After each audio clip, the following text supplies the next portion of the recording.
Vai mais ou menos nesse sentido. Há um aspecto na sua literatura como todo, nos seus outros romances e tal, e que acaba sendo uma retomada também nesse romance, que eles partem normalmente de uma cena meio que prosaica, de uma cena meio como se aquilo não quisesse significar absolutamente nada e aquilo acaba tomando a dimensão.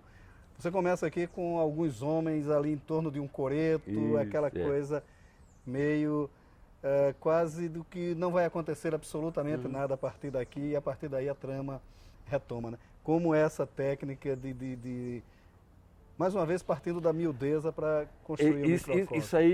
Isso aí eu posso dizer assim, exatamente quem me ensinou com sua literatura, eu não conheci pessoalmente, mas isso aí é Clarice Lispector.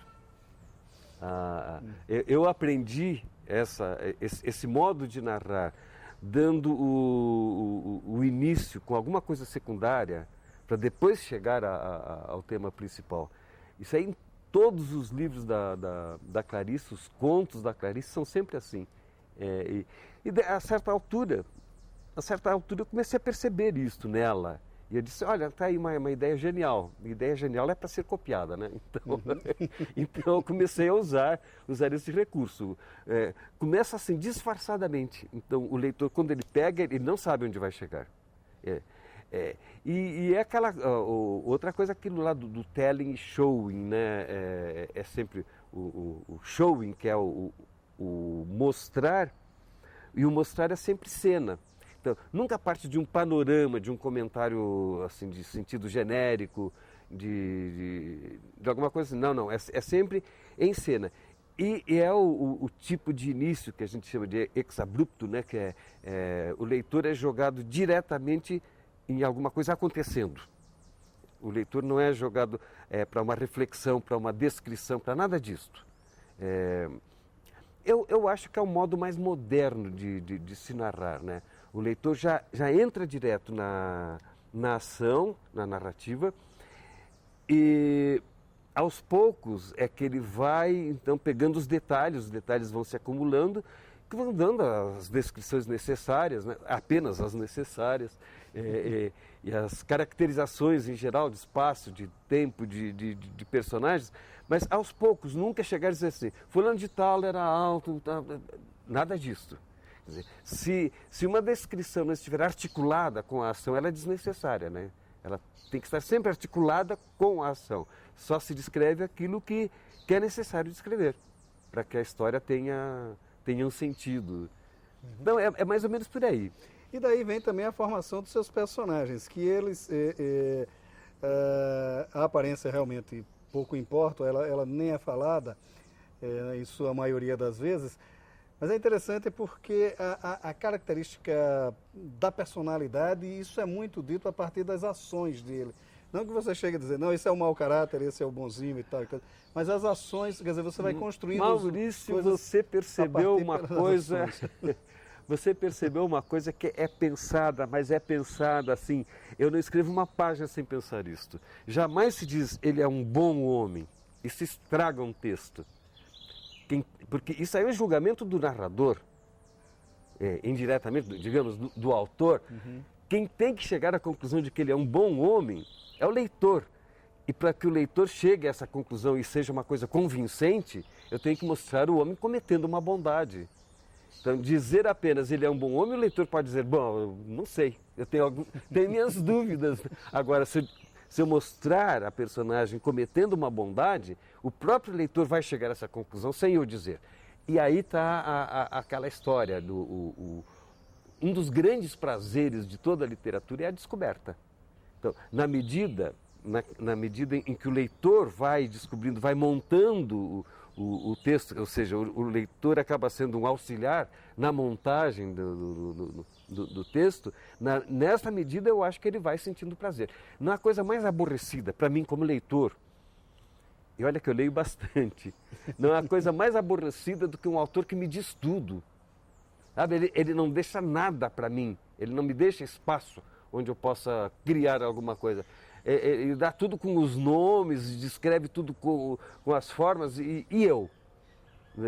Eu sou um estúpido que se ele não dissesse eu não saberia.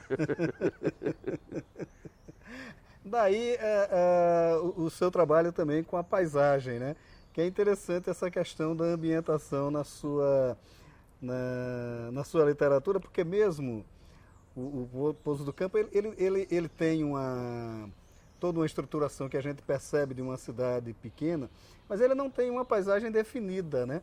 É como se as coisas fossem somando-se à necessidade da narrativa, né? Quer dizer, como é esse trabalho também na sua literatura? Então, eu vou criando assim, as formas espaciais, claro que com palavras, é lógico, né? Alguém me disse outro dia, não, mas parece que eu vejo quando não vê nada, porque é tudo palavra. Não se faz literatura com paisagem, ninguém bota fotografia, né? É tudo palavra. E eu vou descrevendo, vou pondo assim, um coreto, uma rua que passa por perto de um córrego, na medida em que isso for uma necessidade. Eu procuro articular aquilo que a narrativa pede para enriquecer a história, né? Para se articular com a história. A coisa só podia acontecer aqui. Nessa medida é que eu vou criando os espaços, vou dando forma aos espaços. Nunca gratuitamente, assim como apenas ornamentalmente, né? Não procuro ornamentar. Uma página inteira descrevendo uma cidade, nada disso. Eu preciso de um coreto para a história. Então eu vou criar um coreto para a história, porque é ali que vai ser digamos assim, o gatilho de onde vai se desencadear toda a história, é ali. Então eu preciso de um coreto. Então eu vou falar de um coreto. Se o coreto não for necessário, não, era uma cidade que tinha um coreto na frente, nada disso.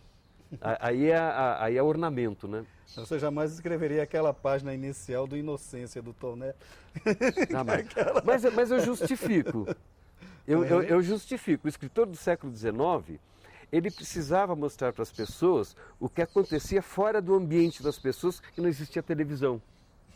Então, para uma pessoa comum do século XIX, como era um baile no palácio, a pessoa jamais teria a oportunidade de entrar num baile do palácio. Então, o escritor precisava descrever como era. Hoje não, hoje a televisão mostra isso aí a toda hora. A gente não tem mais essa necessidade. Então, eu acho que foi uma necessidade do século XIX, o romanção do século XIX, todo ele tem o Balzac, então ele descreve tudo. Mas era essa necessidade do público, né? Necessidade do leitor. Ele queria saber o que era no lugar onde ele não estava. O leitor hoje tem outras curiosidades. Tem outras curiosidades. A gente vai mudando de acordo com os tempos, né? A gente muda. Renalton, obrigado por sua participação aqui no Leituras. Eu que agradeço. O diálogo com outras artes e, sobretudo, com as vivências dos autores tem se tornado constante na nova literatura. Não que ela esteja se fazendo como um instrumento do desabafo, de uma necessidade ególatra. O certo é que a experiência ganhou importância e fôlego. Este é o caso do romance de estreia de Luiz Alfonso, Feras Selvagens Corre por Entre as Estrelas, lançado pela Record. Nele, um enredo circula em torno de um homem que, adolescente em Brasília, amadurece no Rio de Janeiro violento e hedonista. Luiz vem de uma linhagem de escritores mineiros e seu texto tem méritos ao adotar agilidade e fluência, mas ao retratar o contexto onde está inserido, a ambientação dos anos de libertação plena retoma velhas recorrências como os exageros sexuais. A parte disso, restam as discussões sobre os conceitos da modernidade e a importância das artes como um todo. O protagonista é um artista plástico chamado Luiz, igual ao autor. Esta semelhança biográfica fortalece o conceito de literatura-depoimento e da verossimilhança narrativa, aberta para todas as possibilidades de leitura. Um livro que inquieta, enfim. A realidade vivida ou quase transposta para o papel. Muitos escritores, entre eles Graciliano Ramos, garantem somente escrever sobre aquilo que viram. Embora fertilíssimo em imaginação, o escritor W.J. Solha diz ser um deles. Seu mais novo romance, Arcadite, lançado pela ideia, traz uma série de ocorrências da vida do autor transportadas para os vários personagens. Mesmo assim, não podemos falar em prosa autobiográfica. Toda a trama se passa durante 24 horas alucinadas em João Pessoa, capital da Paraíba. Manifestações políticas, assassinato com motivação social, desistência de sonhos e sucessos. Tudo envolve Zé Medeiros, um professor próximo da aposentadoria. E no meio de tudo, ainda surge Arcadite, buscando vingar a morte do pai. Toda confusão de múltiplas vertentes, tendo inclusive discussões estéticas, vem à tona numa tentativa de explicar as idiosincrasias de uma classe média presa às tradições, mas que também é desejosa de modernizar-se. E nada mais atual que esta discussão. Lembranças, desejos e estéticas na formação de uma cultura. Feras selvagens correm por entre as estrelas, de Luiz Alfonso, e Arcadite, de W.J. Solha. O Leituras de hoje fica por aqui e você bem pode ficar na companhia de bons autores e bons livros. Até o nosso próximo encontro.